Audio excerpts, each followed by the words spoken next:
Ever notice how life comes at you in waves? One minute, everyone's getting engaged. The next, they're having babies. And just when you think you've got this adult thing figured out, there's a whole new transition waiting around the corner. I'm turning 40 this year, and I'm actually really excited because 30 was fucking fantastic. So I imagine that coming into a whole new decade with a decade's more wisdom and my life a little more together, that this is going to be excellent. But suddenly menopause is appearing on my radar. And no, I'm not experiencing it yet, but I am starting to realize that it's this massive life event that nobody talks about until it's happening. And by then, most women are completely blindsided.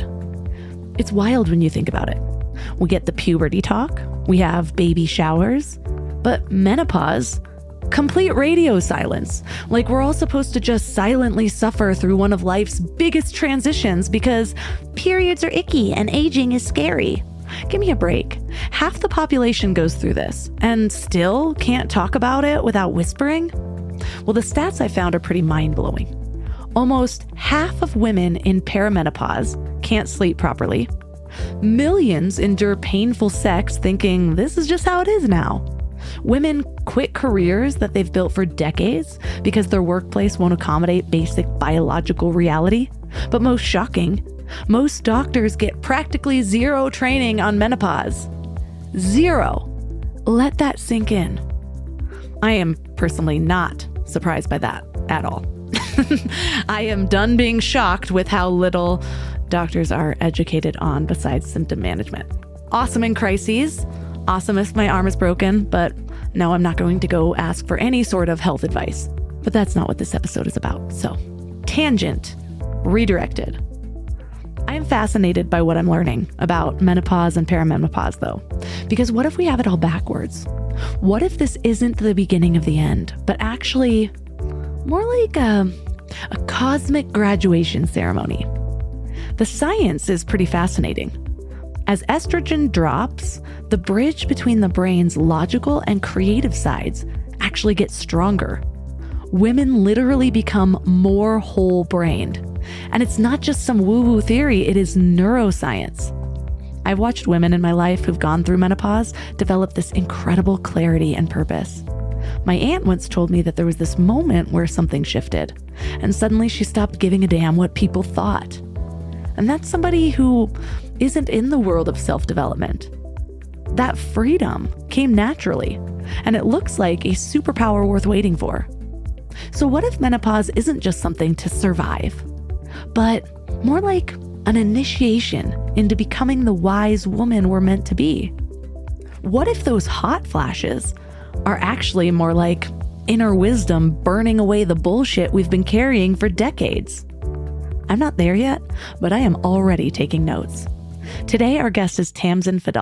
She's a news anchor who found herself collapsed on a bathroom floor from symptoms nobody had warned her about, only to discover that she was in menopause. After being left to figure it out all on her own, she's now fighting to change how we handle this universal female experience. In this episode, you will learn the shocking physical and emotional changes nearly every woman faces, but nobody talks about. Real strategies for managing symptoms when your doctor just shrugs. And how to flip the script and use menopause as your portal to becoming the badass, wise woman you are meant to be.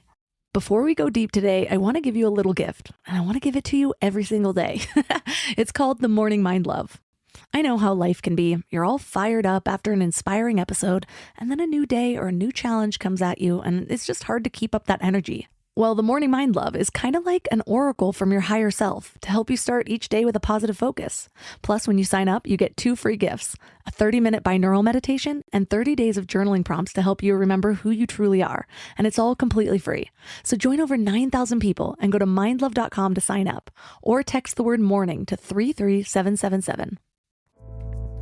It's what makes me feel whole when I know that we're going to be fighting for those women.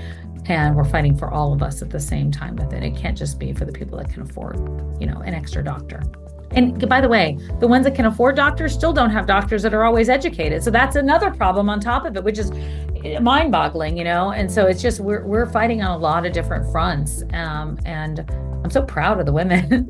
I'm so proud of the women being loud and like bringing in their communities and not saying no, and refusing to be silent. Like, I think it's really cool. I've never been part of any kind of a movement. I was a journalist forever. I've never seen a movement in our time like this, and I couldn't be more proud of what I'm seeing women do to move this needle.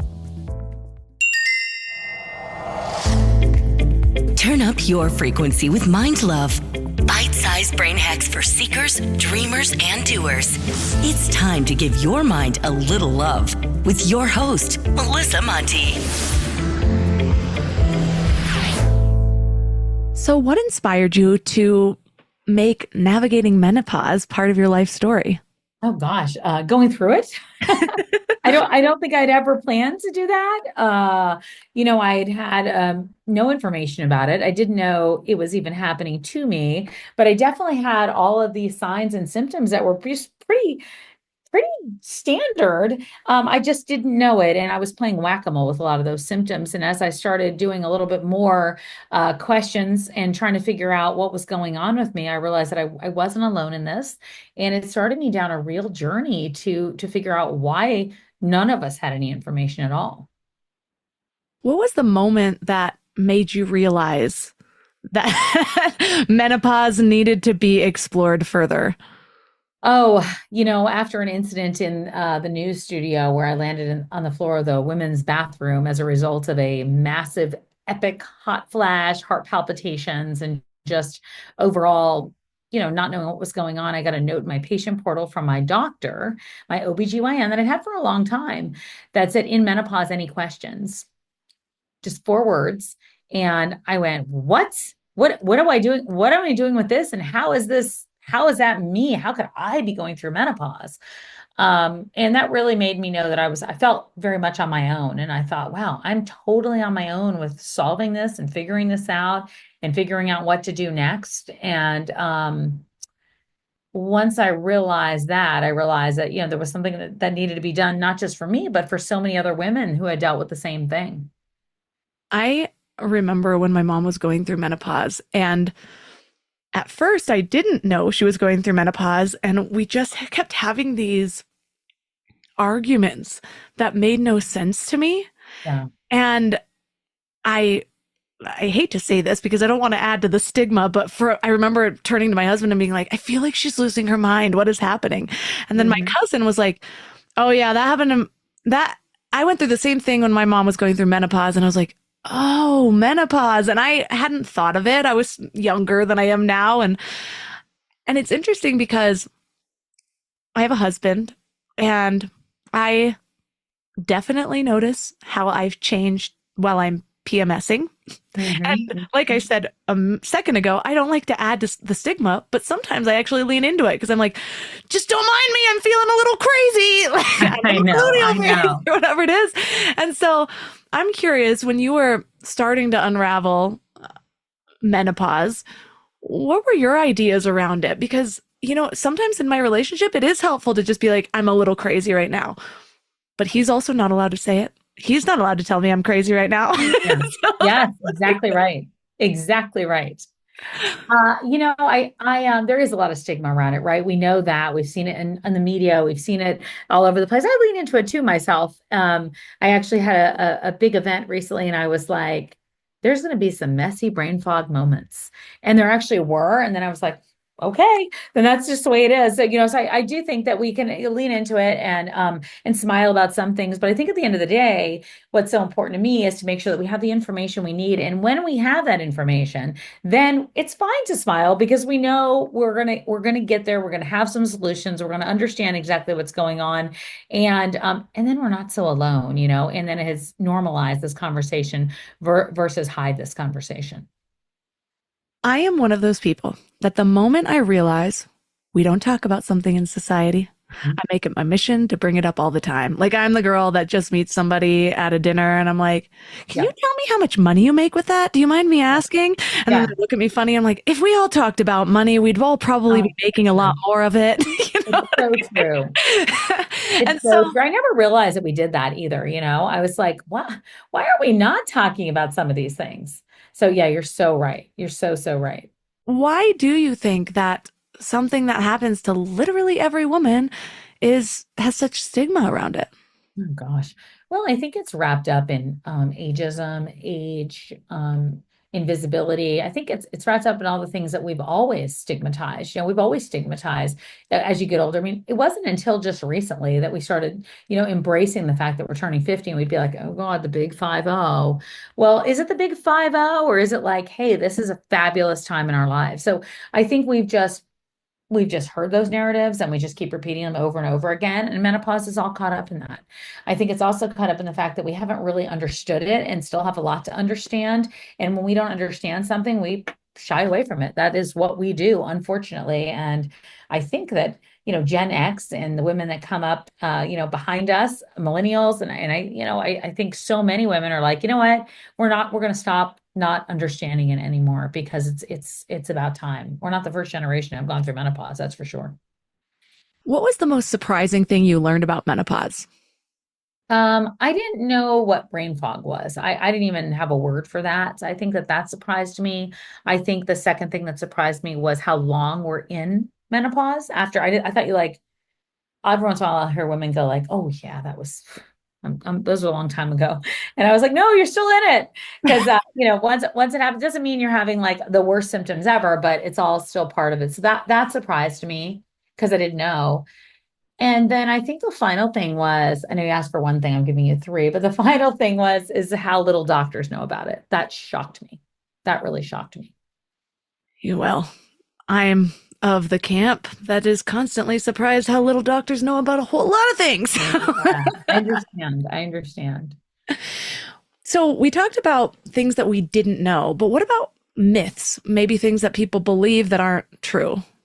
Yeah. Oh my gosh. Menopause only happens when you're old. That's not true. We go through perimenopause often starting in our early 40s. That you're not going to ever be happy or have a good sex life. That's completely not true. There are so many solutions, and a lot of people say that they have a better sex life post menopause than they do when they're in it. I think that some of the myths that are around it obviously is the fact that like, you're always going to be unhappy. You're not going to be able to recover from it. There's, HRT causes breast cancer. There's a lot of these like myths that we're trying to undo and undo and undo every single day. I will say that it's not a one size fits all. So what might be right for me might not be right for you. And we go on and on and on. But I do think we're getting closer to a place where we're saying, okay, it might not be the same things for everybody, but we all have the same questions about it. And that I think is a fair thing to say. You know what I wish? I think there needs to be two separate types of healthcare covered by insurance.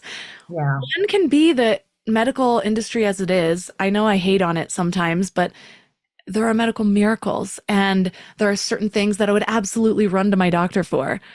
But I think Right. this huge misconception in the idea of wellness, and we know like preventative care, nutrition, all of these things.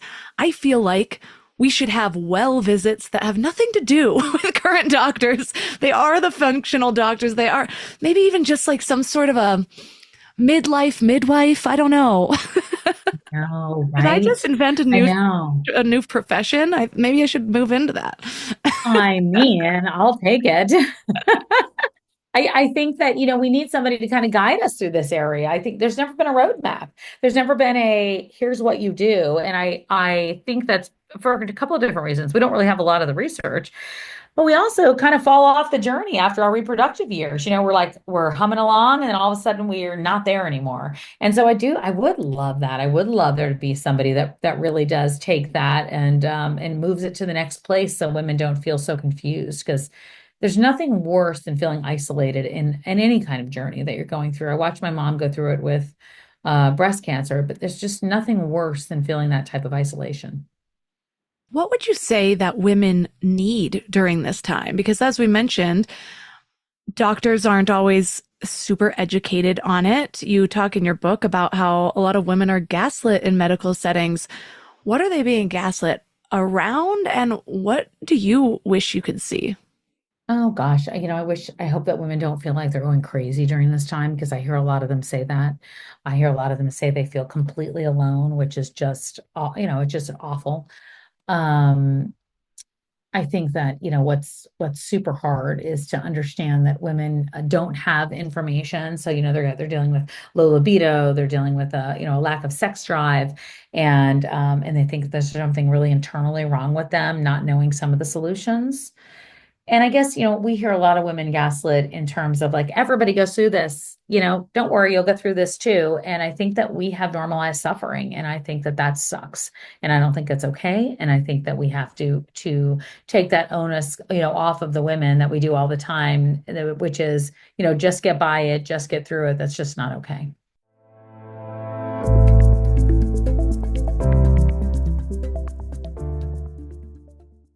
Have you ever thought about the true cost of a bad hire? It's not just the financial hit, it's the energy drain, the team disruption, and the time that you'll never get back. When it comes to hiring, Indeed is all you need. What makes Indeed different is how they've reimagined the entire hiring process. Their sponsored jobs feature isn't just about visibility, it's about precision. Your job post actually reaches the specific people with the skills you're looking for, not just anyone searching for work. And this targeted approach makes a huge difference. According to Indeed data, sponsored jobs posted directly on Indeed have 45% more applications than non-sponsored jobs. But it's not just about quantity. It's quality applications from people who actually fit what you're looking for. I love that Indeed has eliminated all the traditional hiring headaches. There are no monthly subscriptions to forget about, no long-term contracts to trap you, and you only pay for actual results. Think about this. While we've been talking, 23 hires were made on Indeed worldwide. That's 23 businesses that just found their missing piece. There's no need to wait any longer. Speed up your hiring right now with Indeed. And listeners of this show will get a $75 sponsored job credit to get your jobs more visibility at Indeed.com/mindlove. Just go to Indeed.com/mindlove right now and support the show by saying you heard about Indeed on this podcast. Indeed.com/mindlove. Terms and conditions apply. Hiring? Indeed is all you need. When it comes to grocery shopping and meal planning, I have this problem with consistency. Some weeks I'm super motivated to plan healthy meals, and other weeks it's just overwhelming. Do you know what I mean? But that all changed thanks to Hungry Root. It's the easiest way to eat healthy, and it's actually consistent. What's amazing about Hungry Root is how flexible it is. They're like a personal shopper and nutritionist rolled into one. They recommend healthy groceries and meals tailored to your tastes and health goals. But I love how their recipes are actually fast, 15 minutes or less, not chef 15 minutes, where you somehow need to chop 10 vegetables in 30 seconds. Real life 15 minutes. And that's a game changer for those weeks when I just can't deal with complex cooking. The variety keeps things interesting too. With over 15,000 recipes each week, I'm never bored. And they have everything from main meals to healthy snacks, smoothies, and even ready-to-eat options for those extra busy days. But what I appreciate most is the quality. No high fructose corn syrup, artificial sweeteners, or preservatives in any of their food. Just real ingredients that make you feel good. You're going to love Hungry Root as much as I do. Take advantage of this exclusive offer. For a limited time, get 40% off your first box plus a free item in every box for life. Go to hungryroot.com/mindlove and use code mindlove. That's hungryroot.com/mindlove, code mindlove to get 40% off your first box and a free item of your choice for life. hungryroot.com/mindlove, code mindlove. I've heard people discuss menopause in a way of coping strategies to kind of regulate your nervous system. But what about more tangible things? Are there ways to make the symptoms less intense? Is it nutrition or hormones or the hormone therapy? How would you approach this in order to get through it with more grace? Oh gosh, I think understanding hormones is finding a doctor, obviously, that has dealt with that. They're not for everybody. There are contraindicators that, certain women are not going to be eligible for them or not going to want to do them.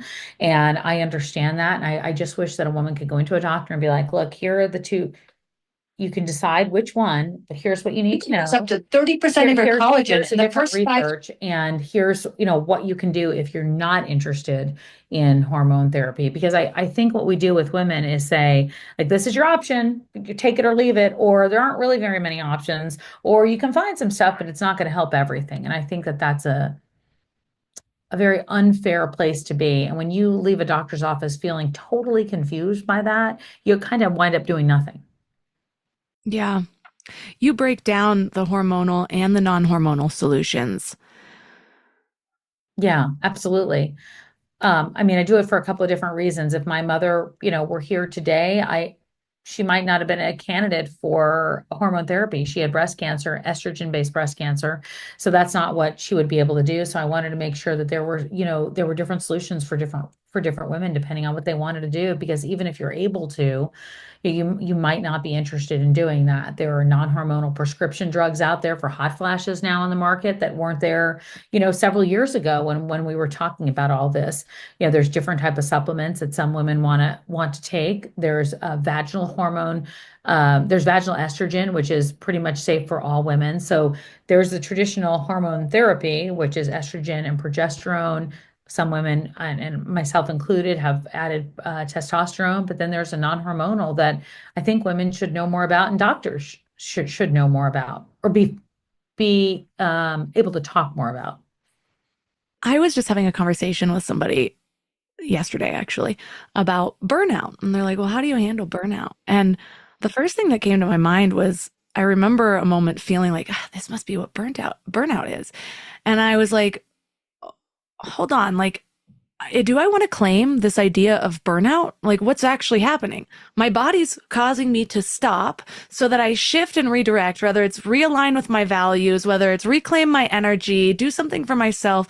This is actually a superpower rather than this idea of burnout that just sort of feels like this final end. And the reason I bring that up is because I wonder, with these big shifting life phases, I went through postpartum, for example, and there's so many things that people talk about. They're focusing on the struggle, but what I wanted to find was people that were focusing on the idea of this phase as an initiation. And I think the same about menopause, like this initiation into something deeper. What are your thoughts on that? Well, I think that, I talk about the gifts of menopause, and some people are like, what gifts? It's awful. But I think there are some gifts of that. And I think it is an initiation into this next chapter in this second act. I've never met so many incredible women as I have in this time doing some incredible things. I think that parts of the gifts of menopause are a new level of acceptance, which I think is really, really special. And I think that we're not paying attention to that when we're kind of fumbling around in the dark trying to manage all of our symptoms, right? But once we get to a place where we get some kind of treatment plan, whether it's with a doctor, with a functional medicine practitioner, you know how to take care of yourself. There are so many other parts of your life that are really, really pretty amazing. And it was why I wrote the book, How to Menopause, because I don't think it all ends in the doctor's office. I think there's a lot of different parts to this. And I think it can be super exciting in the beginning of something super exciting for you. So say a woman is dealing with symptoms. They're feeling like they're going crazy. They go to the doctor. They feel unheard. Mm-hmm. What steps would you have her take to advocate for herself, or to actually get the information that she needs to make this phase a little easier? Yeah, I think there's a couple of things. I think, first of all, knowing what you're dealing with.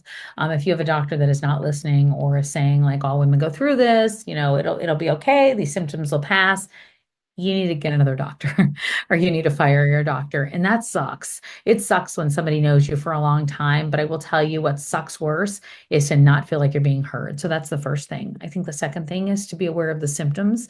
There are a lot of symptom trackers out there. I have one, menopausesociety.org has one. There are a lot of different places to go to be able to keep track of what you're going through.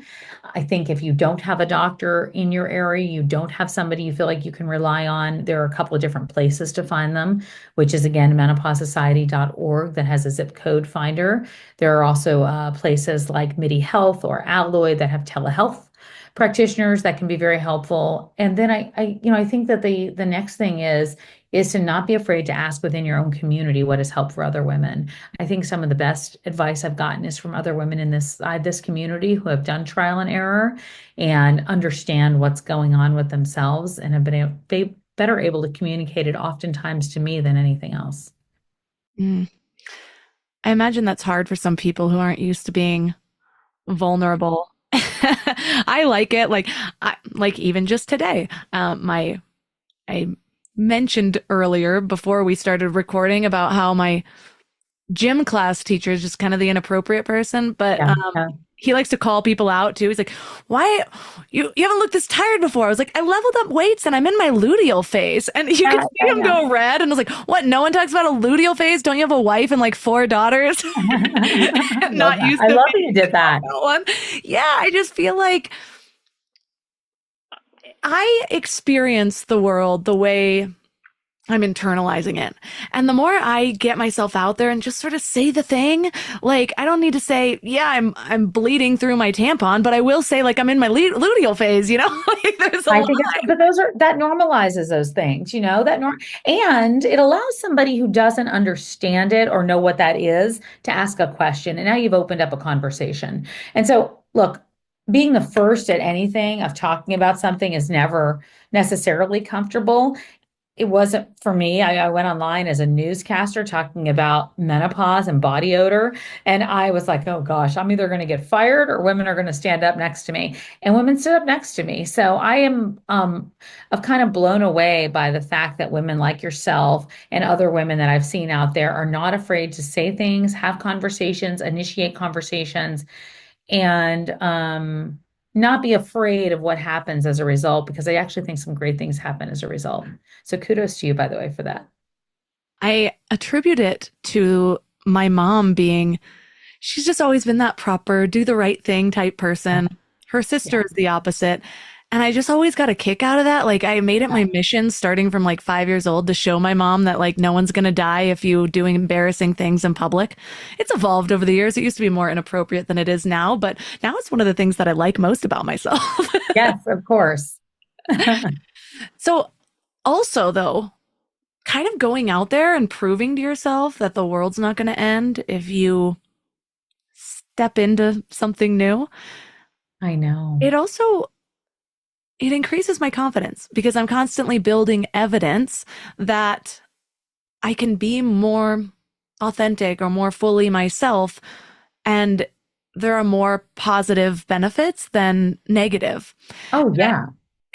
And I know one of the things that hits people in general with menopause is invisibility. This is going to sound like a really lame example, but I just remember The Golden Bachelor and how many of the women were like, we feel invisible after a certain age. And so tell me about how confidence shifts during this transition in life. I mean, I had a lot of different shifts that I went through for mine, and I think that women do that too. Obviously, depending on the different ages or where they're at. I think a lot's going on during this time. We can't just say it's all menopause's fault. I mean, we have different career shifts, we have different desires, relationships might change a little bit. What's going on with our kids, parents, partners, new partners, grieving. I think there's a lot that knocks our confidence. For me, I experienced a lack of confidence with the brain fog, which is why I said that was one of the worst things that I had experienced, because I felt like I wasn't doing my job to my best ability. It made me feel bad.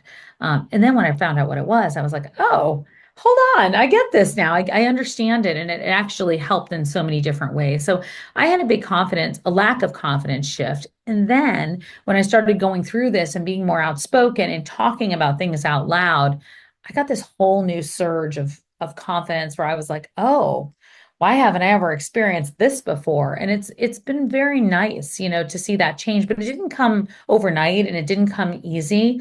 But I definitely understand what a lot of older women have told me, which is like, you just like don't care anymore. And I go, really? I don't want to ever not care. But it's not in a bad way. It's in a way like, oh, all the little stuff that used to like eat my lunch doesn't do that anymore. It's kind of like, I got it, I'll solve it. And so sometimes I'm kind of surprised with myself at my lack of panic for lack of a better word, of the little things that they used to make me go crazy. And now I'm like, we got it. We'll be okay. So it's kind of nice. It's really nice, actually. I definitely recognize a difference in older women compared to women my age through their 40s. I'll be 40 in like 2 months. But Oh, nice. when I was younger, my right after I graduated high school, my mom moved to Palm Desert. And so suddenly she's in this retirement community. And at that time, she was actually the young one of her friends. And so whenever I'd go home from college, I'd be hanging out with all these older women. And I just remember thinking, this is how I want to be. Like these people are awesome. Even the ones that were a little crazy. But I interviewed a woman on women's brains and how it changes over time. And I remember her telling me that as estrogen levels decline, the corpus callosum, the bridge between the left and the right brain, strengthens. And so you actually become more whole brained. You see the big picture more often. You have and so I'm like, that's where that wisdom comes from, right? Yeah, of course. Dr. Lisa Mosconi, a neuroscientist, talks a lot about that. She has these like awesome brain images of your brain of pre, peri, menopause, post. And I was like, oh, that's really nice. Now I get it. It's not just me, it's all of us. It's legit. So it's a great place to be, I think. That was the guest on my podcast. So that's so funny. Only one person it was talking about great. this in the She's world, amazing. apparently. She's amazing. Yeah, she's super amazing. So you talk about the midlife edit. And I love this idea of actually using menopause as a moment to redefine how you care for themselves. What would be your first steps to that? How would you get started? Yeah, I mean, for me, that's why I was saying I'm going to take it out of the doctor's office because there were so many different places and some still go in and out of it. But I talk about like skin, hair, style, and self-care. And those are some of the real ones. I mean, I think that each one of those are huge. I think skin is the biggest organ on our body. So like pay attention to that. I was the girl that was like, I'll go to bed with the makeup on and take it off whenever I get around to taking it off. I really pay attention to those things now, and I have kind of a ritual before I go to sleep, and in terms of moisturizing from head to toe and like kind of looking at my skin and being with my body. And that's really a nice place to be. I didn't know my body so well before. So skin is a huge one that I'm paying attention to all the time when it comes to moisturizing, when it comes to dry brushing, when it comes to taking care of, just hygiene in general. And so that's a big one on my list. And then, hair changes a lot during this time too. And so I've tried to be a little more gentle on it, cutting down my wash days, avoiding pulling it back too tight, having non-wash days that I, just kind of take care of it a little bit more. And style is always sort of a fun one for me as well, because I think that we tend to think that like I can't wear that anymore. And that's, when I was my younger time. And I don't really look at it like that. I think if I'm not wearing something anymore, it's because I don't want to do that anymore, not because I can't or I shouldn't. And so all of those things are part of a midlife edit, I think, which is a kind of cool thing. I've found more empowerment in it than I have found disillusionment or sadness in it. That's for sure. That reminds me of I've kind of gone on a journey with self-care. When I was younger, it was like getting all dolled up, doing all the things, getting Botox. Yeah. And then as I was going through, it's kind of a spiritual awakening, realizing how much I had done things for the approval of other people. It wasn't that I was doing it to like, I want to just feel good. It was like, maybe somebody will want me, or maybe I'll compete with this woman. And so then I went through a phase of like, I'm just going to love my natural self, hardly wearing makeup. And now I'm getting into that phase again where I'm really honoring this idea of self-care. I'm not beating myself up like, oh my gosh, that just took me an hour on a hair wash day or whatever. I'm like, no, I'm like rubbing coconut oil into my hair and like really nourishing my skin. Like this is how I honor that. It's a temple, Isn't it great though? It is. It feels good. It changes my day. It totally does. It reminds me of kind of like, I always think about like women in like the 1950s or something that were like, they could just sit in front of the mirror and like, they didn't have Facebook. So they were like taking care of themselves. And like, I was like, okay, I like that. I kind of like this little ritual to be able to do this for myself. And it's time I get to know myself a little bit or think or pay attention to. I just really like it. I really like it. Yeah, I just picture Marsha Brady counting the brush strokes of her hair from I know. Oh, that's so funny. What a great memory. That's so funny. So you mentioned how libido is a big thing and people think that there's Yeah. something wrong with them. Women feel like their body is betraying them. How can they shift the narrative to one of partnership and empowerment? Yeah, I'm more encouraged than ever before about the fact that we definitely have men that are, willing and able and wanting to be part of this conversation, which is great. Certainly not enough, but we're starting down that path. Libido changes are hard. I mean, we talked about confidence earlier, and I think that a lot of it can stem from that. Painful sex sucks. It can happen because the estrogen, the lack of estrogen makes your lining just stay, get very, very thin and not lubricated. So when it declines, the lining becomes thin and can lead to painful intercourse. So I know there's just a lot of areas there where women are like, look, I just don't even want to have sex anymore. I am encouraging women. I think it's just so important to have these conversations with your doctor. I don't know that we go into a doctor's office and are asked, how's your sex life? But I sure wish we were, because I think libido changes are uncomfortable oftentimes to bring up. And I think we have to get comfortable having that conversation, and get comfortable having the conversation with our partners too, because it's something that's very real, whether it's painful sex or a lack of libido, whichever one it is. It is something very, very real. And there are a lot of women that don't know how to address it. So whether we're talking about vaginal estrogen, which is safe for most, if not all women, to, figuring out different ways and different other options out there to make sure that you feel like you're lubricated and sex is not painful. And then to be able to address it with a partner. I mean, bringing that conversation up and realizing the intimacy doesn't start when you hit the bedroom, that it needs to start before.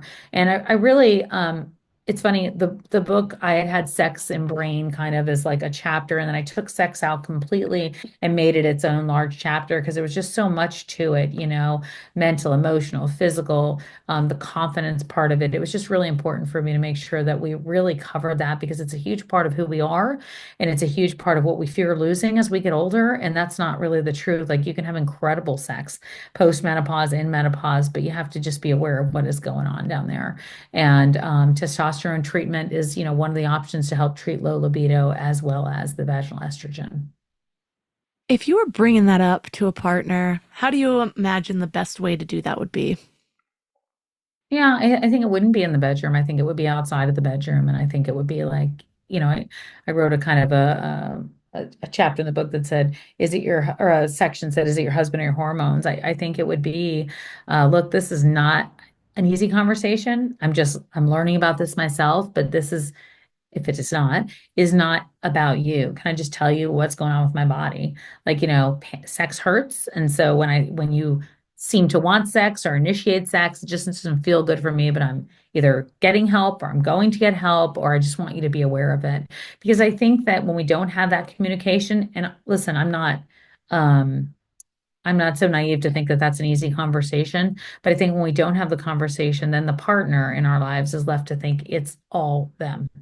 And that's where we have that lack of communication, where problems happen. My husband, I didn't talk about it at first, and then I finally was like, look, sex freaking hurts. Like, I got to figure this out, because I dreaded it, and I know that a lot of women feel that same way. And it makes you feel like, wow, I'm not the sexy girl that I used to be, and that's not okay. Yeah, And hopefully we're getting more research done so we can have more of these conversations, and we can have more solutions, and not just a handful of solutions versus what men have. Because somebody said it this weekend, though. So they were like, who are men having sex with when they have so many sex drugs and women only have like a few, or a few different solutions to things. And so I think it's a really good question. I mean, the fact that we don't have an FDA approved testosterone for women is, like, I don't even understand that. So we're fighting on a lot of different fronts right now. yeah. I mean, that sounds like a better way than looking deep into his eyes while he's inside of you and saying, I hate this. Yeah, it sucks. Just kidding. So another thing that comes up is sleep. How does sleep change in menopause, and then how do you Or address no sleep. Yeah. Why are there so many phases in women's life where we're not getting sleep? We're constantly promised, oh, the next phase. Like, I'm still in the phase of a know. 2 and a 4-year-old. It's like the next Okay, you're going to sleep completely. sleep when you're 70. And you kind of go right from that right into perimenopause, which is like, even the crueler part of it all. I mean, the statistics are like 39 to 47% of women in between there in perimenopause have problems either sleeping or staying asleep, which really sucks because I think that that's where it makes a lot of the other things so much worse. I mean, it really makes a lot of the other things so much worse. So for me, sleep is like, that was the full concentration once I realized what was going on. Like, oh my gosh, like it's not going to be okay. Look, there's a lot of reasons why we're not sleeping. The big answer to everything is, the hormones fluctuating. So it can make it harder to sleep. But I found that there are actually more things to do in this category than a lot of the other ones, quite frankly, that are within that lifestyle advice versus like just take a good pill and call me in the morning. So, I mean, there's some of the daily rituals that I think establishing are really good, getting outside, getting natural sunlight, cueing your body, exercising every day, making sure you have that sleep schedule and not take it lightly. When I was 30, I just went to bed when I wanted to and got up when I wanted to. Tracking sleep so you know what you're dealing with during this time.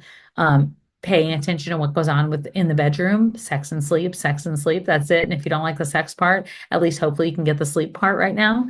I think that's a very, very big deal. And some of the other different things that I've really changed and paid attention to is not having alcohol before I go to bed, especially within those 4 hours.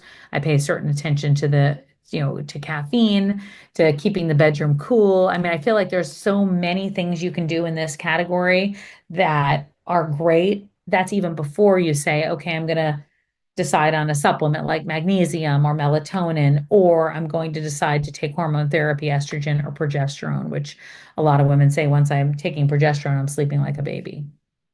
Mm. Sleep is one of the things I prioritize the most. Even when I can't, I am super thankful for my Aura ring. It's helped me with sleep so much. Too. Yeah, it's the best thing ever. This is probably not the best habit, but like I wake up and I got to check my sleep score. Then I meditate. I know. I need a crown. I know exactly what you mean. I'm like, where's my crown?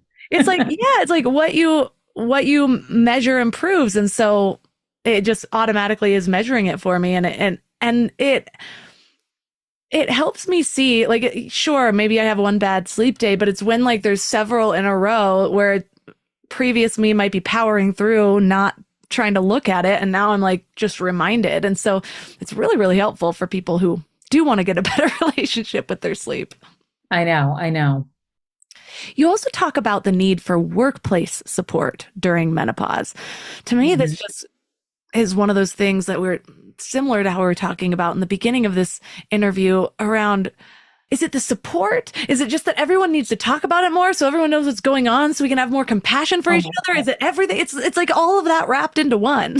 I know. I mean, workplace is a big conversation that a lot of people are not comfortable having at one point, but I'm really hopeful that businesses really embrace that. There's all different type of workplaces, so that's not going to just be some one policy that everybody adopts.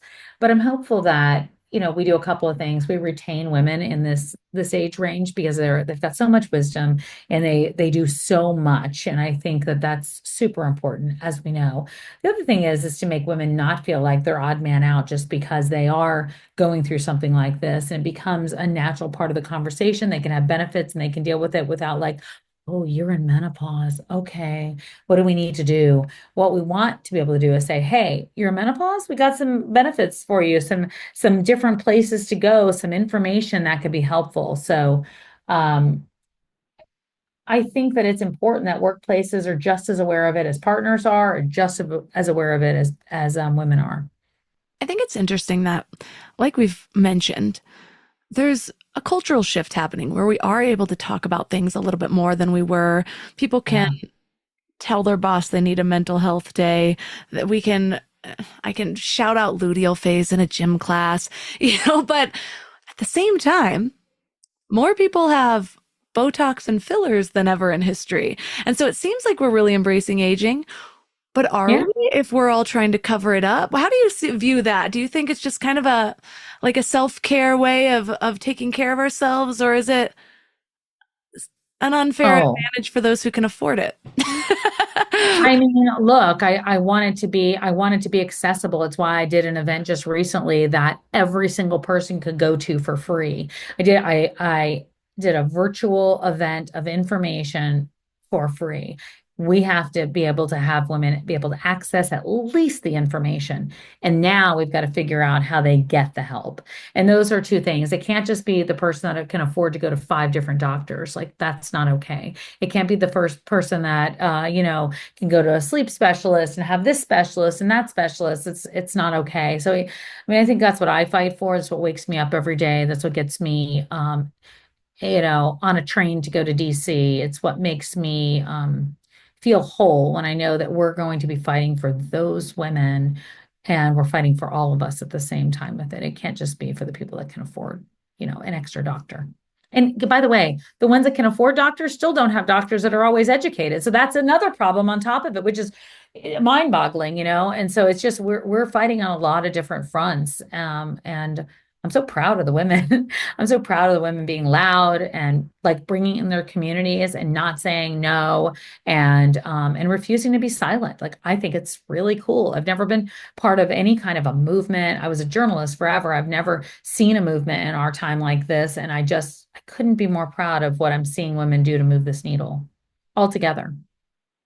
So we've talked a lot about menopause, and perimenopause has come up a little bit, but how do they compare and how are they different? And then what are some of the signs of perimenopause that we might miss? Oh gosh, irregular periods, huge one. Like that's, sometimes when I was going through it, I was having like my period 3 times a month sometimes. Ridiculous. I never stopped bleeding. I didn't know what that was. My doctor told me it was stress.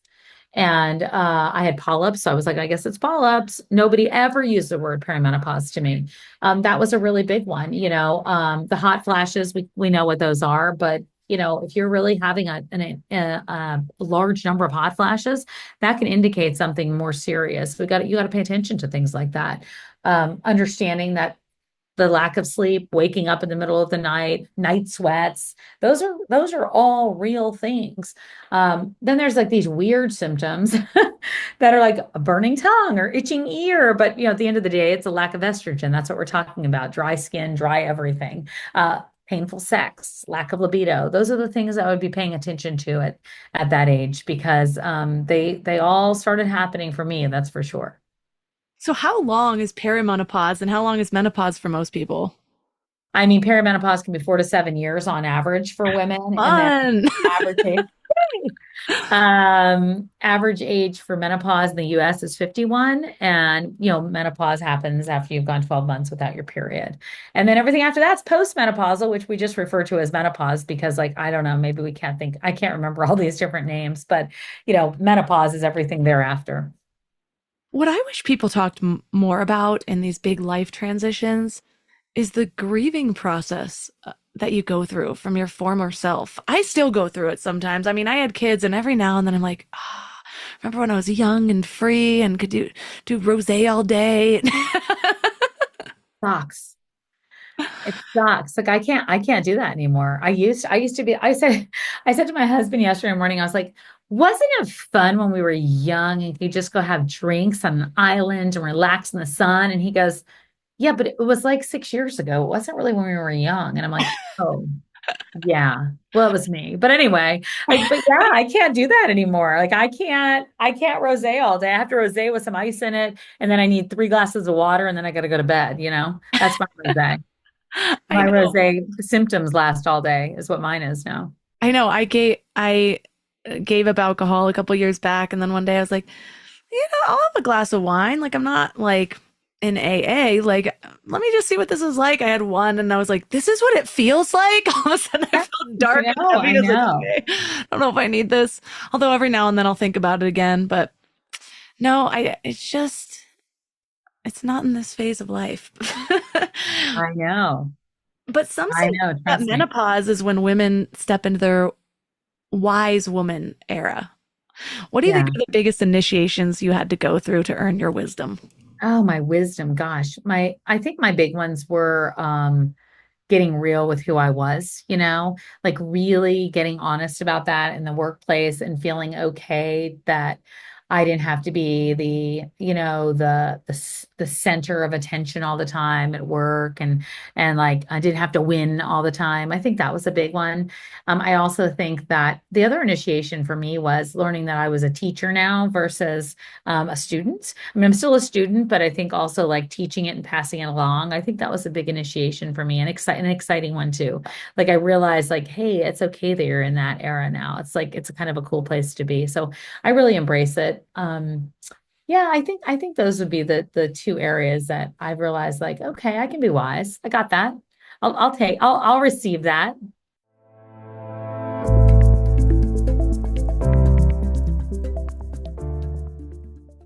It's time to find appliances that fit your needs and your style at the Home Depot. Shop Spring Black Friday savings and get up to 35% off select appliances like GE Profile, plus free delivery. From all-in-one washer-dryer combos that can wash and dry a full load in under 2 hours to feature-loaded refrigerators with built-in autofill water pitchers, GE Profile has appliances made to simplify your life and elevate your home. Shop Spring Black Friday savings on top brand appliances and get free delivery happening now at the Home Depot. Free delivery on appliance purchases of $396 or more. Offer valid April 3rd through April 23rd. U.S. only. See store online for details. This episode is brought to you by Chevy Silverado. When it's time for you to ditch the blacktop and head off-road, do it in a truck that says no to nothing. The Chevy Silverado Trail Boss. Get the rugged capability of its Z71 suspension and 2-inch factory lift. Plus, impressive torque and towing capacity thanks to an available Duramax 3-liter turbo diesel engine. Where other trucks call it quits, you'll just be getting started. Visit Chevy.com to learn more. Yes, I have just spent so many years digging deep into everything that interests me. And so often when I'm in a crowd, I have a lot of wisdom to share, but it's interesting how I've sometimes noticed I'll sit there and have like a self-awareness session and I'm like, I have a lot to share. And sometimes I still feel like a little girl inside. So there's like this little part of me like, when I turn 40, I'll be a real woman. Yeah, I know. Well, you are now, first of all. And I also think that like these are exciting times. Like 40s are so exciting, 50 is exciting. I think 60 is going to be exciting. But I don't think it used to be like that, you know? Yeah, I mean, when I turned 30, it was very quickly that I realized, oh, this is so much better than my 20s. So I'm really excited for my 40s because I feel like it's going to be even better. And I remember like growing up, the messaging that we had in the 90s, like watching my mom and all my aunts and uncles have these like over the hill parties and all the cheesy decorations were like black and yellow and like death or Halloween or something like that. I know, right? That's what it was like, anymore. black balloons. So I know a lot of women also feel a surge of creativity and intuition and a deeper sense of purpose. Have you felt that shift? Oh gosh, yeah, I totally do. I feel like I wake up every day with a real purpose. Like I didn't know I was going to be doing this at this age, but I really, yeah, I thought I was just going to be doing the news. So I do feel a different sense of purpose. I do feel a different sense of awareness of what's important versus what's kind of BS, and who I want to be to other people. Like when I leave them, like I want people to be like, oh, she was really listening to me, or she was really paying attention, or she really cares versus like, oh, she's just flitting around and not present. Like it's really important to me to be there versus just in it for the wrong reasons. You know what I mean? Like I want to be present. Like when I was doing the news, I'm like, okay, what do I need to do next? And now I'm like, okay, what do we need to do best to serve what we're trying to serve? And those are two different goals. And I've realized that. I don't even know when it happened, but I do definitely realize it. It's probably why in indigenous cultures, menopausal women are revered as wisdom keepers. Yes. Yes, they are. So what advice would you give to a woman who feels like she's just sort of standing at the edge of this massive transformation, but is inundated with all of society's messaging? How would you have her step forward? Oh gosh, I would say this. I would say like, please don't be afraid. We're not pushing all this information out there so you have fear. That's one. I think two is be excited at the fact that you're going to have this runway of life that was not possible for a lot of us for a very long time. So I think that that's very encouraging. And I think that 3, start with the lifestyle things that you can do now, because I think that those things will make everything else so much easier, whether we're talking about strength training, whether we're talking about, taking care of your body in terms of what you're eating and what you're putting into it, whether we're talking about mindset shifts or behavioral changes, sleep. I think all of those things are so important to note and to pay attention to and to take care of now that you're just going to be so far ahead of everything if you're able to do that.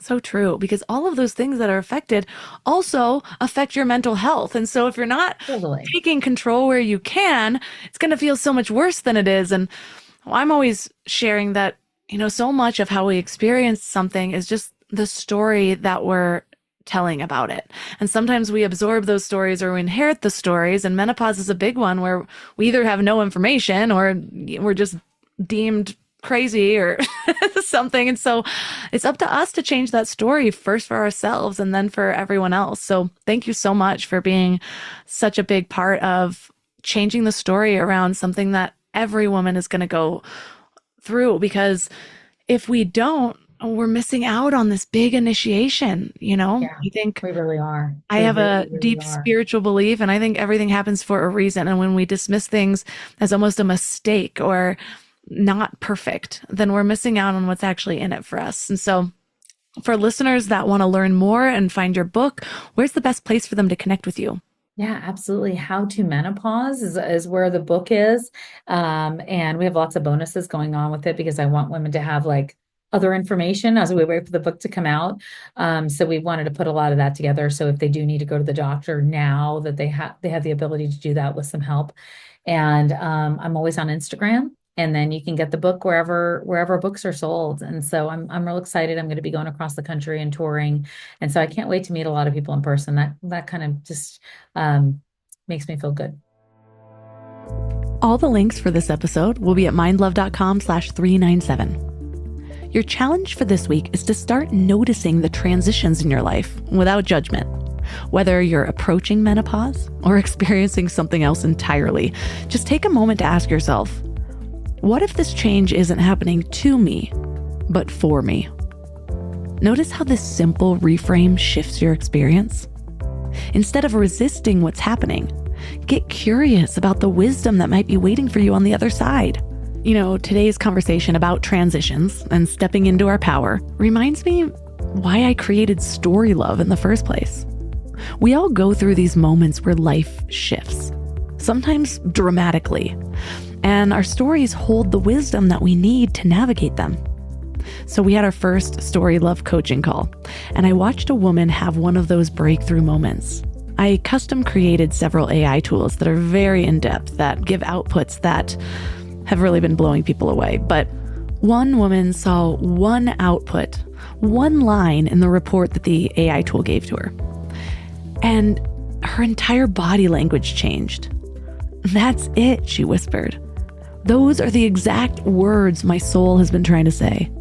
And this happened within minutes of using our new AI tool that scans your life experiences for the patterns that you've survived and transcended. The tool revealed what was already there, and her truth was suddenly crystal clear.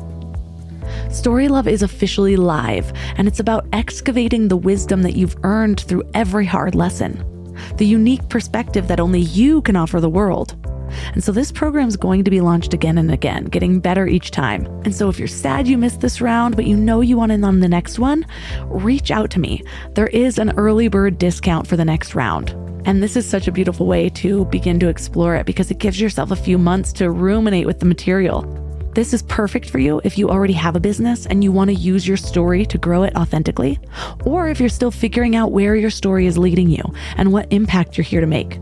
So we'll get on a call and talk about whether it's right for you. Reach out to me on Instagram at mindlovemelissa and tell me you want to know more.